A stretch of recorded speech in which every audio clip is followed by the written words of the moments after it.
Hello guys! Mega love shout out. So for today's video ay dumaan na naman si kuya na nagtitinda ng ice drop.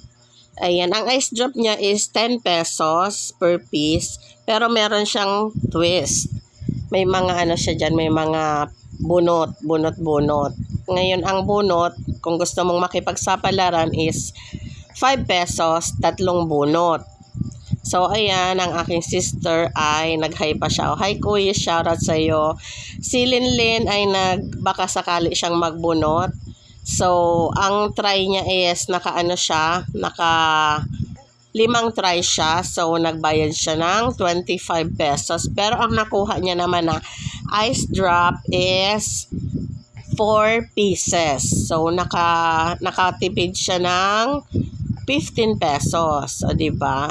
Yung ibang mga bata naman ayaw nilang bunot-bunot kasi syempre pag hindi nga naman sinuwerte ay wala silang ice drop. Kaya bumili na lang sila ng ng isang peraso, 10 pesos, sure na may ice drop sila. Pero kung gusto mo naman na swerte ka sa mga bunot-bunot, ayan mag-try ka magbunot na 5 pesos, may tatlong chances na makakuha.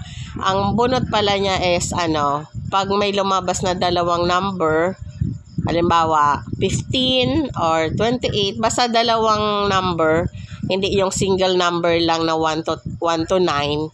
Ayun.